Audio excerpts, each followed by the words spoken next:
our discussion on Wednesday at oxidation. So we talked about reducing a carbonyl-carbon to an alcohol using our reducing agents. But we can do the backwards reaction, oxidation of our alcohol to form a carbonyl-carbon, aceto-vinyl. Now the oxidation we're going to get is dependent on both the strength of our oxidizing agent and how many hydrogens is present on our alcohol. Because to have a carbon-oxygen double bond, we have to have one less bond to our carbon, going from an sp3 carbon to an sp2 carbon. So we need at least one hydrogen to have an oxidation occur. A primary alcohol has two hydrogens, so we can actually get two oxidations because we have two hydrogens that can be easily deprotonated. Now remember, we cannot easily remove a CH3 group or an R group, but we can easily remove a hydrogen. So we can do that. So depending on the oxidizing agent, we might be able to stop at the aldehyde, and we're going to talk about one oxidizing agent that's capable of doing that. There are others, but this is the most common one, so that's the one you're going to need to know. But most oxidizing agents will oxidize all the way to the carboxylic acid because it's really hard to stop here. Once you form this, this is easily oxidized, our aldehyde. So most of the oxidizing agents will oxidize all the way to carboxylic acid. That includes KMNO4, which we've talked about before for our dihydroxylation. KMNO4 will also oxidize all the way to the carboxylic acid. We won't be focusing on KMNO4 in this chapter because it's so reactive that it will also react with carbon-carbon pi bonds to do dihydroxylation, like we learned in chapter 9. So it's really not good if we have any other functional groups present. So we'll talk about other oxidizing agents. A secondary alcohol only has one hydrogen, so we're only able to oxidize to the ketone. No matter which of the oxidizing agents we'll discuss, we will be just oxidizing the ketone. Once we form the ketone, there's no longer a hydrogen on the carbon, so we cannot do a further oxidation. And then a tertiary alcohol doesn't have a hydrogen, so we cannot oxidize that position. So tertiary alcohols cannot be further oxidized because we would have 5 bonds to carbon if we formed a carbon-oxygen double bond. And R is not a good leaving group, it's not easy to remove, so we won't have that. So let's talk about our reagents. The most common reagent, and the one we're going to talk about in this class the most, is chromic acid. Chromic acid will oxidize our secondary alcohol to our ketone. And it's pretty strong, so it'll also oxidize our primary alcohol all the way to the carboxylic acid. And we'll look at that in a second. Now again, chromic acid is strong, so you're not usually buying chromic acid. This is what chromic acid looks like. Instead, you're going to make it in situ. In situ means that we're going to mix the reagents together. That's going to make this in the reaction. We're not going to isolate it. We're just going to then let our alcohol react with it. So it means it's in the reaction and then reacted right away. We're not actually isolating it. We're not characterizing it, anything like that. So the two most common methods for making our chromic acid is taking chromium trioxide and reacting it with H3O plus and acetone, or like the example above, taking sodium dichromate, that's Na2Cr2O7, reacting with H2SO4 and H2O. So the book will often, instead of having chromic acid drawn, often have Na2Cr2O7, H2SO4, and H2O written. So you need to know those. Because again, this isn't really isotable, so you have to make it in the reaction. So that's our oxidizing agent. Notice it has a lot of oxygens, which is pretty common for an oxidizing agent. Our reducing agent has to have a source of hydride. We don't have any source of H negative. We only have sources of oxygen. So most of our oxidizing agents have multiple oxygens. That's true when we looked at our dihydroxylation with KMNO4.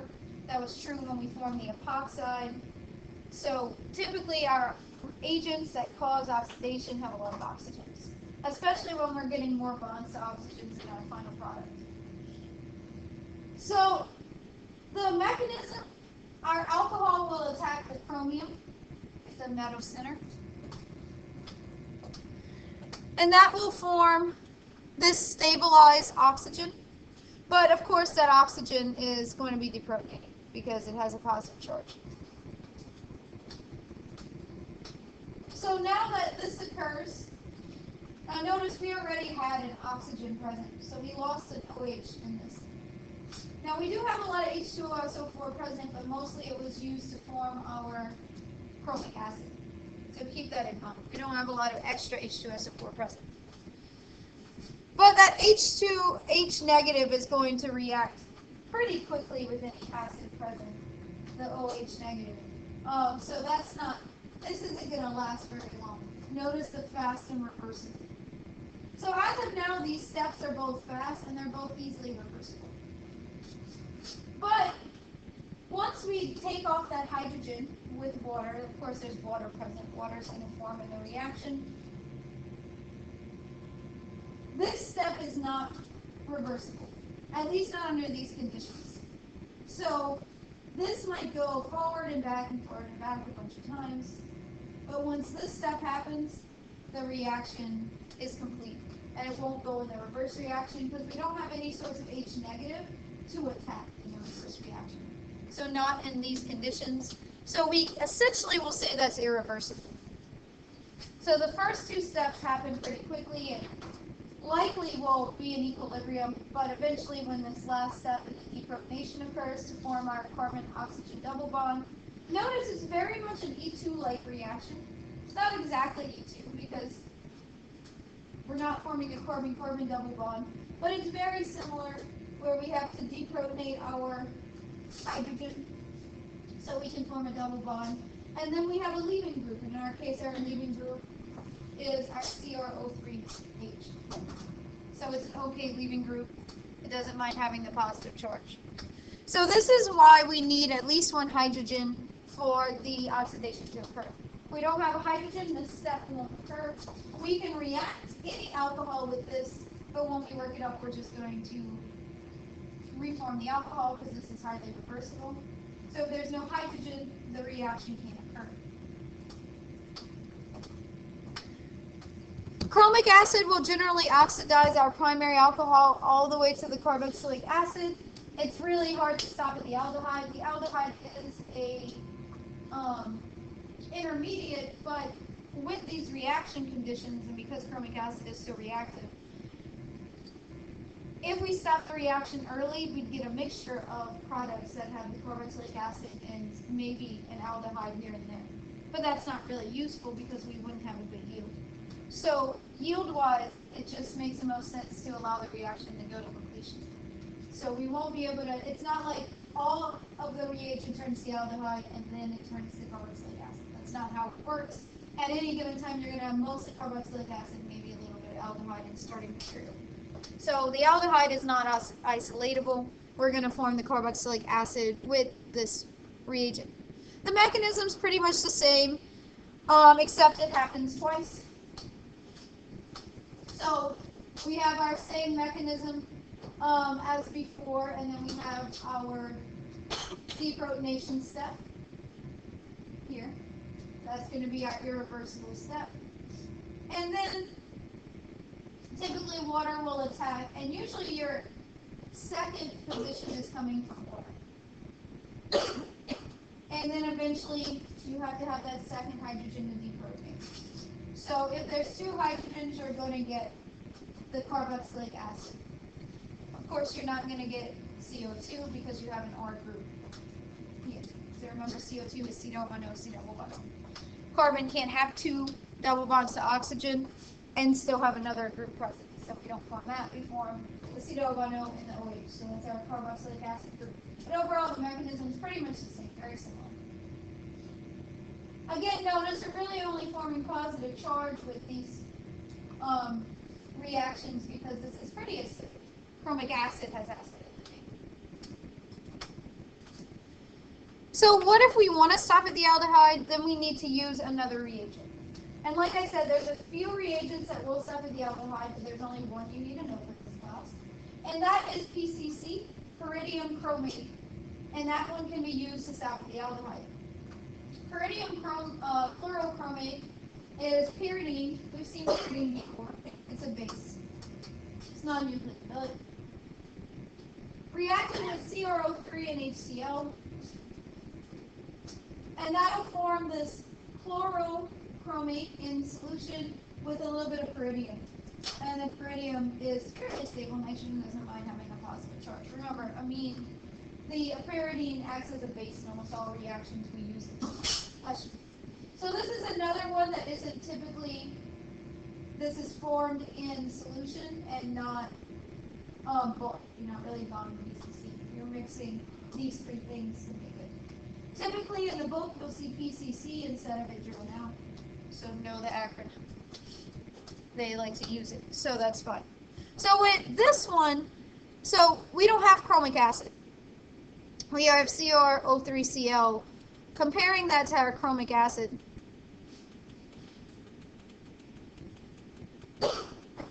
here we don't have as strong of a reagent.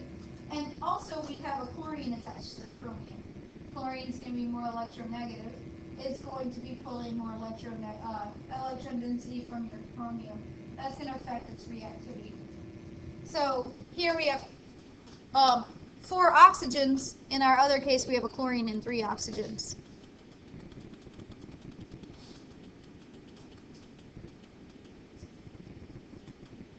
So you must know PCC. Now PCC will react just as easily with a secondary alcohol, still only forming ketone. So the real usefulness of PCC is with the primary alcohol. You can use it with a secondary alcohol, but no other different reagent's going to form than if you use the chromic acid. And PCC can be sometimes a little bit more difficult to work with, so sometimes you won't use it if you don't need to. So with PCC, usually in the presence of dichloromethane, which is often DCM, that's what dichloromethane is, it's just a non-nucleophilic polar solvent, so it's a useful solvent. It's an organic solvent, it only contains carbon and chlorines, but it's a bit more polar, so it dissolves a lot of organic compounds. It has the fact that it's organic and it has the carbon, so it can dissolve things that have a lot of carbons on it, but also it can usually, if there's an alcohol or two, it can still dissolve it. Now, dichloromethane does not mix with water, it forms 2 layers. Water is 2 polar. So that's a very useful solvent. A lot of organic compounds are soluble in dichloromethane. So that's just the solvent present. And it's also polar enough to solubilize the PCC, which is useful.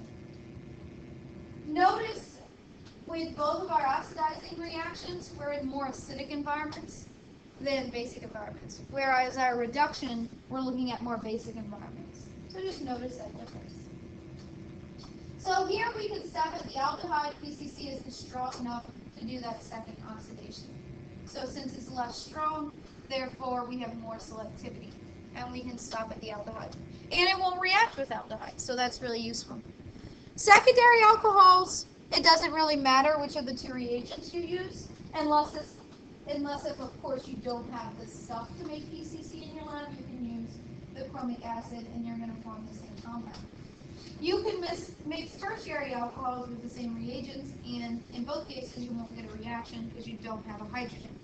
So the real selectivity in PCC comes in when we have a primary alcohol or an aldehyde present that we don't want to oxidize, because it won't oxidize the aldehyde that's already formed, whereas our chromic acid will. So this is just a review. We're going to talk about this reaction in a couple of slides with phenol. It's a little bit different. But as for our oxidation of alcohols, secondary alcohols will only form ketones.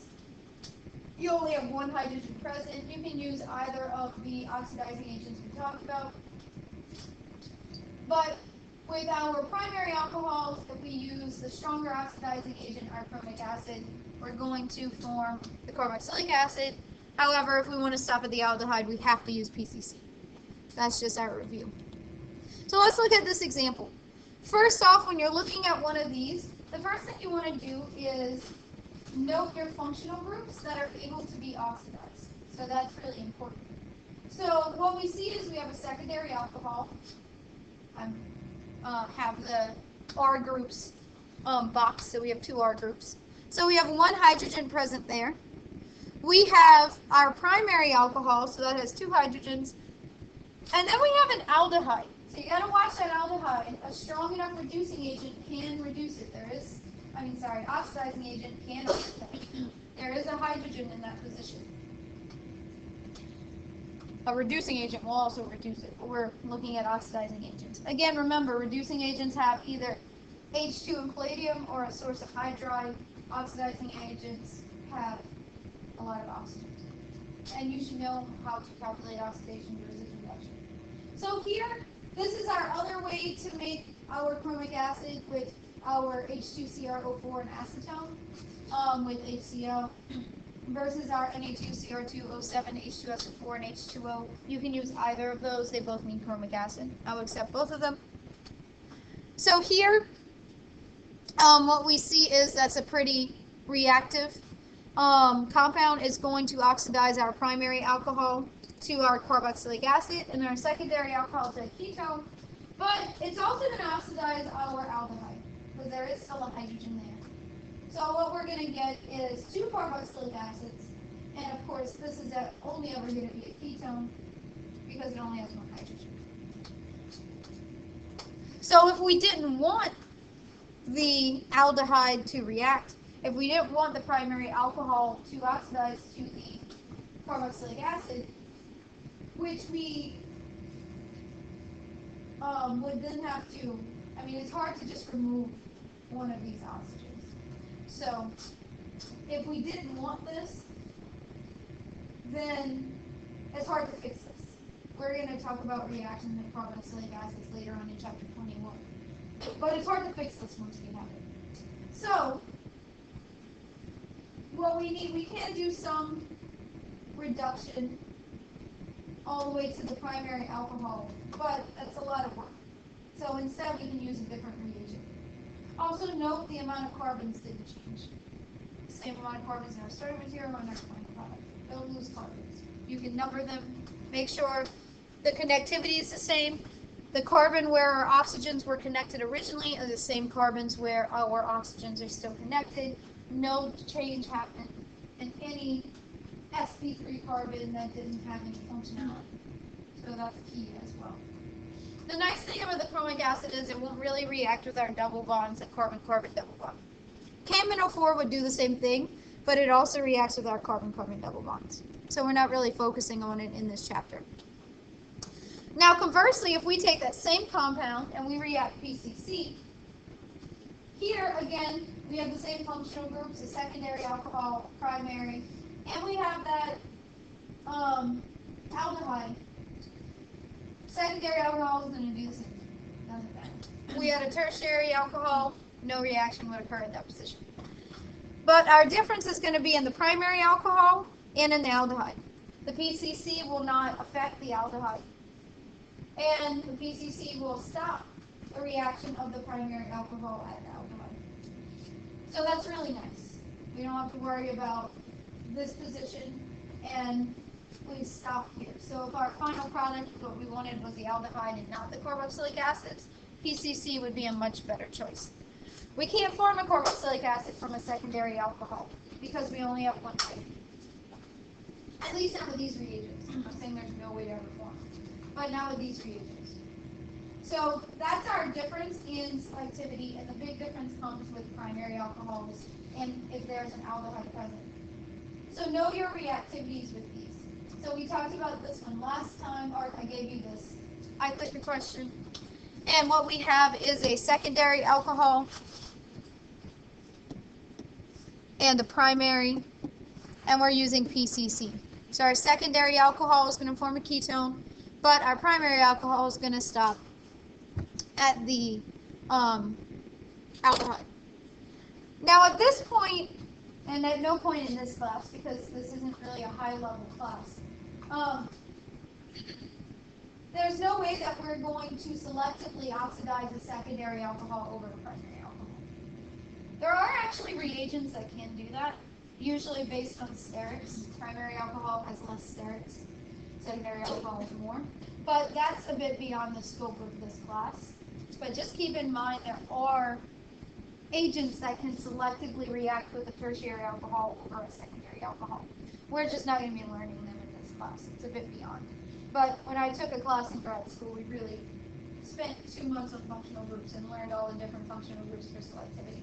And oftentimes when it's something like a primary alcohol versus a secondary alcohol, it had to do with sterics and size, using a oxidizing agent that would selectively react with something that had more room or less room. So we're not really going to go with that. At this point, if you have a secondary alcohol and a primary alcohol, both of the reagents we're talking about are going to react with both of those. We don't have any selectivity. And if we look at this example, again, we have the same starting material, but with our, with my lines. With our chromic acid, we go all the way to the carboxylic acid. Again, nothing's different for our secondary. And if we have a tertiary alcohol, we don't have a hydrogen, we won't get any reaction.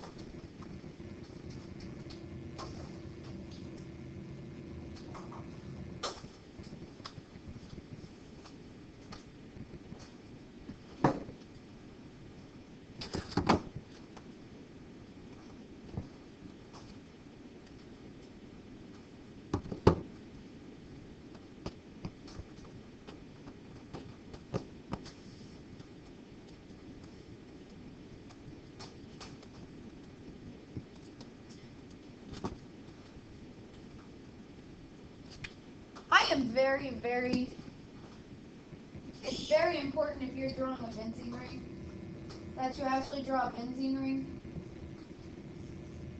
because these two things are not equal. And this is one of these cases. Benzene reacts very differently than any other compound, which is why aromatic compounds have their own functional group. So typically, tertiary alcohol doesn't have a hydrogen, we won't get oxidation. And that's true for pretty much every compound, with the exception of a phenol. The carbon of the phenol does not have a hydrogen, but it actually undergoes oxidation. We're going to spend a lot of time, chapter 18, chapter 19, on, we're going to learn a bit more about aromaticity, what it means, where it comes from, what's causing the difference in reactivity. We're going to focus on some reactions with benzene a lot because benzenes are our most common aromatic compound. But right now, I just want to talk about phenol. And specifically, the reason why it's so important if you have a benzene ring that you draw it correctly in a product, and I've taken up points on testing quizzes before for you not drawing it correctly, is these two things do not react the same. Here's one of the cases. So phenol, that carbon does not have a hydrogen, but it undergoes oxidation really easily. In fact, it undergoes oxidation even faster than primary and secondary alcohols. So it doesn't form just a carbon-oxygen double bond, but it actually forms this benzoquinone, and we're going to look at that mechanism. The reactivity of benzene is very special. It has 3 alternating pi bonds that affects this oxidation process. And it has a very unique reactivity. Once benzoquinone is formed, it can undergo oxidation and reduction as well. It can undergo reduction to form this di-OH compound that reforms the benzene ring. Notice there's no benzene ring in this compound. Or it can undergo oxidation to reform benzoquinone. And that's actually a really important biological process that our body uses. So it's pretty important. But anyway, the main thing to know at this point is that phenol will oxidize, and it's going to oxidize to the benzoquinone, which looks like this. The 2 carbon-oxygen double bonds will be opposite from each other. The 2 pi bonds will be opposite from each other. They're everywhere in nature. Typically in biochem or biology, they're called ubiquitous. I don't know why. But anyway, it's benzoquinone or hydroquinone is when we have that oxygen. So they're really important. Here's an example of a, notice the benzoquinone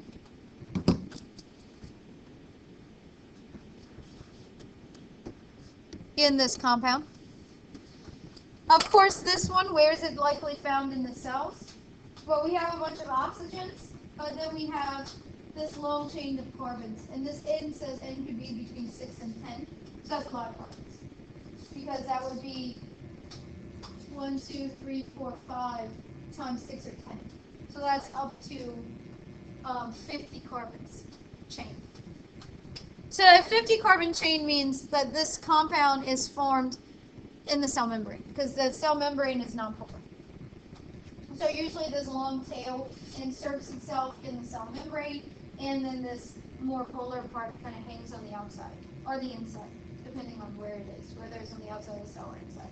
But it's kind of tethering itself to the cell membrane. It's really important. You might recognize NADH and NAD+ for the as a biological process, and we're not looking at what NAD looks like right now. But what we undergo is a reduction with NAD+ to form that hydroquinone, and what that's going to form is then it can undergo another oxidation to form the starting material again. So this is a really important process in the NAD+ process for energy with our cells. So without it, it wouldn't really work very well. So a very important biological compound. Not as important necessarily in synthesis as far as an organic chemist trying to synthesize it, unless if we're trying to synthesize a drug or a pharmaceutical that has the benzoquinone in it for purposes of reacting with this cycle. So for this one, your answer is always going to be this. And we really need a strong enough oxidizing agent to do that. In the cell, there's catalysts, so we can just do this with O2. But phenol, just under O2 conditions in the normal lab, won't readily oxidize so easily. There's a lot of catalysis in your body. Otherwise, you don't. Your proteins are pretty. So, as far as synthetic strategies, usually this one isn't a means to an end. I mean, a way for an intermediate. Usually this is what we want in our final product. But as far as synthetic strategies, we've learned a lot in this chapter that can help us with synthesis. So far, we know that we can reduce a triple bond to a double bond and go back. We've learned that. We also know how to take a double bond and form a single bond, or to take a compound that has no functionality and introduce some functionality and then form a double bond. So you've learned all that in previous chapters. Now we know how to take an alcohol and form a carbon-oxygen double bond through our oxidation, and we also know how to reduce it back to an alcohol. And that could be really useful in reactions. And here's, of course, if we want to stop at the aldehyde, we need to use PCC. And we also know different reactivity of things like lithium aluminum hydride and sodium borohydride. You need to know the difference in the reactivities and selectivities of those reagents. So let's look at an example. The first thing you want to do is, if you're trying to figure out a reaction, look at the functional groups and the oxidation states and determine what's occurring. So taking a double bond and forming a triple bond, taking a double bond and introducing oxygens, or increasing the amount of bonds to oxygens is all oxidation. And you can calculate those oxygens. Remember, we're talking about the carbon. You can calculate the oxidation states of those carbons. Then the opposite route is reductions. And of course, anytime you are going from triple bond to double bond to single bond, it's always a reduction. This is just everything we've talked about in one little map. Kind of helps you to organize your thoughts. So you don't have to memorize that necessarily. But you should know it all because we've been talking about it. So now we're going to go through some synthesis.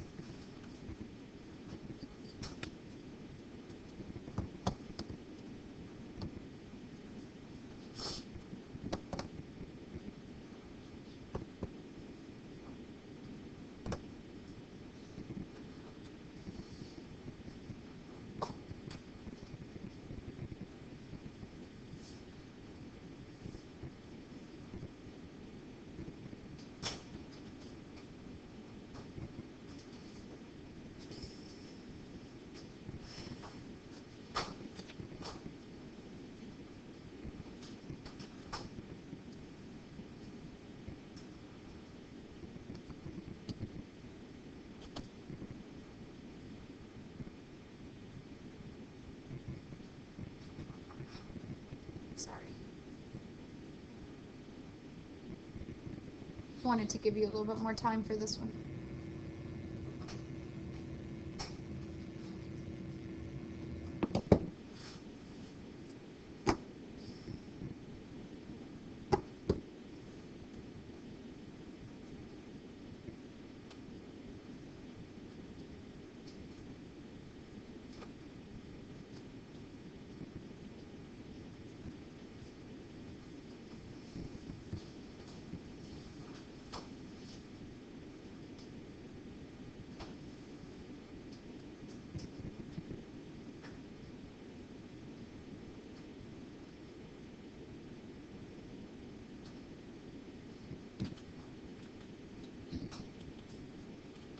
I don't know why sometimes it goes backwards.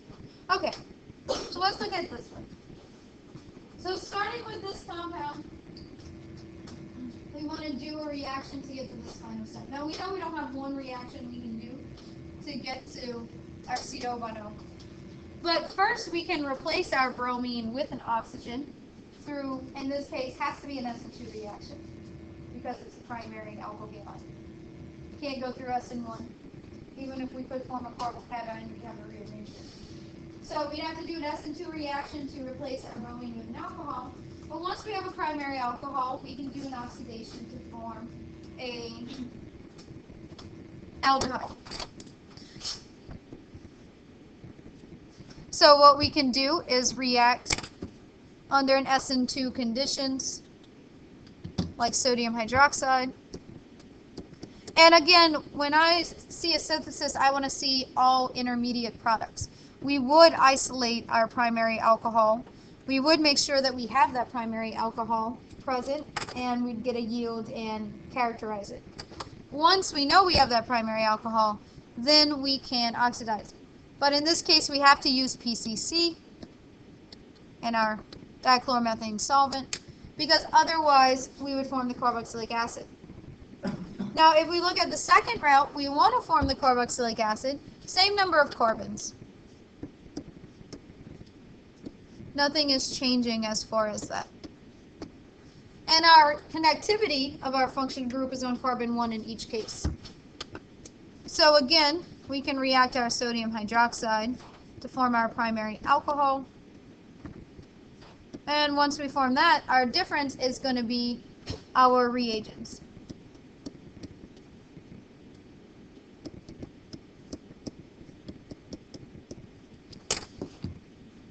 And that will form our carboxylic acid instead of our alcohol.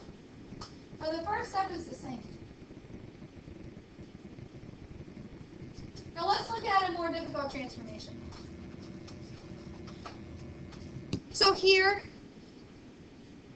and this is getting to a point where we might have multiple routes for forming products, because we have a lot of synthetic reactions that we know. Before we only knew like 1 or 2, now we know a bunch. So the question is, what's the best route? And in this case, there's 2 possible routes that would work okay. So, because there's a lot of symmetry. So the first thing you always want to do is make sure you don't have any change in the carbon backbone. We don't have any new carbons, we didn't lose any carbons, that sort of thing. So what we see is we have the same amount of carbons. It's pretty straightforward. We have 4. But what we had was a carbon-carbon double bond, and now we have a carbon-oxygen double bond. And carbon 2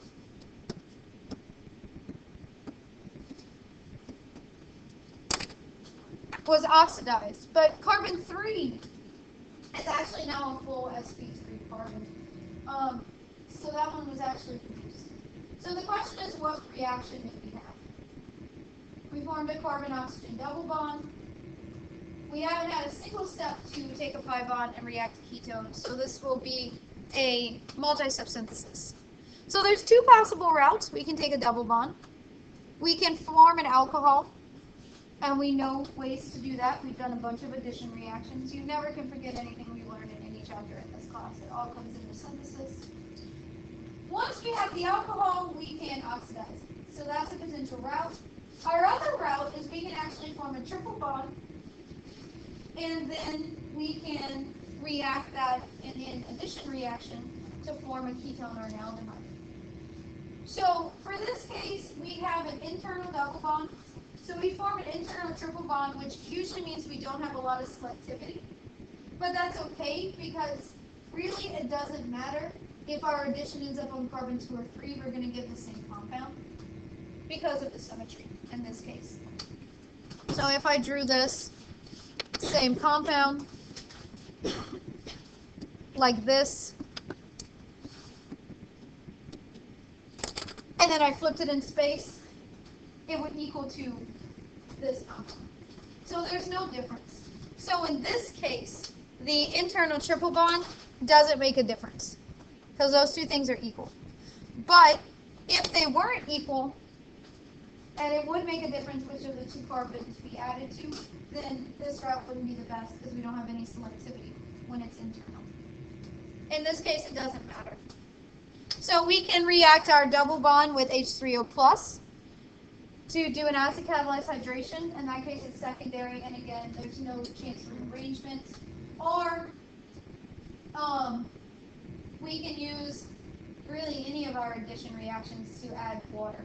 So to add H and OH, we can use our mercuration, demercuration. We don't have any selectivity between 2 and 3. We can also use our BH3THF if we want, because there's no more substituted in this substitute. So in this case, it doesn't matter. The easiest and the last to use is H3O+. We don't have any possible byproducts with that one because of the symmetry. So there's a couple of reagents you could use. And then to oxidize, we could use our chromic acid, or we could use PCC because this is a secondary alcohol that we're forming. If we're taking it through this route, we could use Br2 and our excess Na and H2 and well, we don't even really need H2O to form our triple bond internal. Remember, you must have a 1 or a 2 because this has to be done. Actually, this should be shown 2 and 3 because we can't mix water with our strong base. And then with it, we react our triple bond. We can react it with our H2SO4, H2O, and mercury to form our double bond. Both routes work in this case, and I'd accept both. They're both easily workable. Now I want to see all intermediate products. So the book likes to write reagents like this. I don't want to see this because I'm testing you to know that you know what each step does and what product forms. So we're going to go through,